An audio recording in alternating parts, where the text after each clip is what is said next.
Give you any happiness.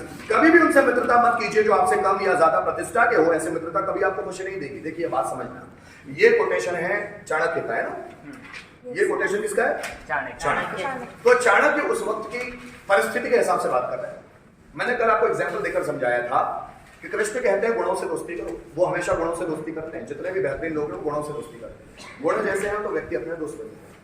यहां पर चाणक्य वह कह रहे हैं अपने अनुभव से, उस वक्त के परिस्थितियों के हिसाब से वो कह रहे हैं कभी भी उससे मित्रता मत कीजिए जो आपसे कम या ज्यादा प्रतिष्ठा के हो, जो आपसे कम या ज्यादा प्रतिष्ठा के हो, जो आपसे ज्यादा रईस हो, जो ज्यादा उनका स्टेटस सोसाइटी में ज्यादा हो या कम हो, आपसे गरीब हो, उनके साथ, क्योंकि उनके गुण आप में भी प्रवेश करेंगे।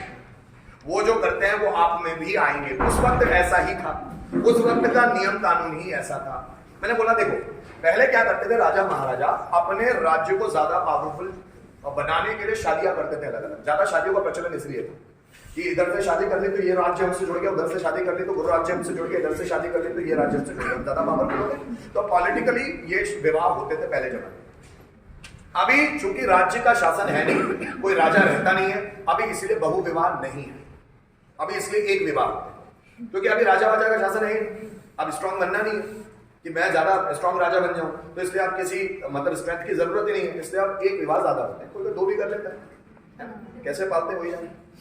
बोलने का मतलब कि पहले वो चलन था, वो परिस्थिति थी कि एक राजा को अगर ताकतवर बनना है, पॉलिटिकली साउंड बनना है, जियोग्राफिकली के साउंड बनना है, तो उसको बहुत सारे जगह से उसको संबंध रखने होते हैं। तो अगर छत्रपति शिवाजी महाराज की 8 रानियां थी तो उस वक्त की परिस्थिति थी, वो कोई करना नहीं चाहते पॉलिटिकली और जियोग्राफिकली अपने आप को साउंड बनाने। ठीक है, चाणक्य जिस वक्त की बात कर रहा है वो वक्त अलग है। वो वक्त छत्रपति शिवाजी महाराज के भी पहले का है। चंद्रगुप्त को ही कहा जाता है पहला हिंदू राजा, पृथ्वीराज चौहान को शायद उसके बाद के बाद, वो वही आसपास का, तो ये उनसे पहले की बात। बोलने का मतलब उस वक्त की परिस्थिति ऐसी होगी कि चाणक्य बोल रहा है कि मित्रता हमेशा अपने बराबरी वालों से करना चाहिए, ना तो अपने से प्रतिष्ठा में ज्यादा, ना अपने से कम। ठीक, और साथ ही साथ ऐसे मित्रता कभी आपको खुशी नहीं देगी जो आपसे कम या ज्यादा लोग हैं। देखिए उनके संस्कार भी वैसे होते।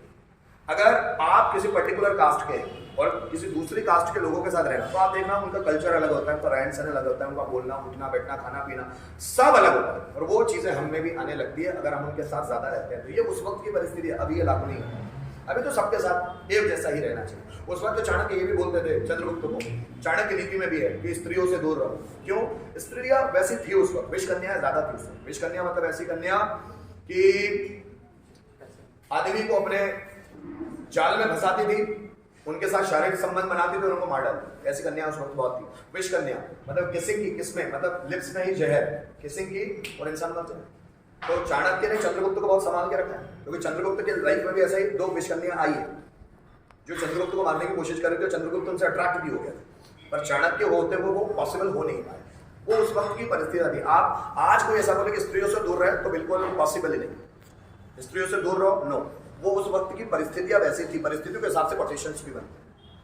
अब कृष्ण की लाइफ पढ़ेंगे तो बोलते हैं स्त्रियों के पास से सबसे ज्यादा, कृष्ण तो स्त्रियों के पास से सबसे ज्यादा रहते हैं, क्योंकि स्त्रियों में जो पावर है वो मतलब आदमी में मिलेगी, और व्यक्ति ऊर्जावान स्त्रियों के सहयोग से ही होता है। जो भी व्यक्ति बहुत ज्यादा एनर्जेटिक है वो स्त्रियों के कारण ही है। अगर घर में वाइफ है तो ही व्यक्ति काम धंधे पर ज्यादा ध्यान देता है। अगर कोई किसी की लवर है तो वो ज्यादा उसमें मोटिवेशन होता है कुछ करने का। लेकिन ज्यादातर मैंने बोला लव और अटैचमेंट में फर्क है। लव आपको ताकतवर बनाता है और अटैचमेंट कमजोर करता है।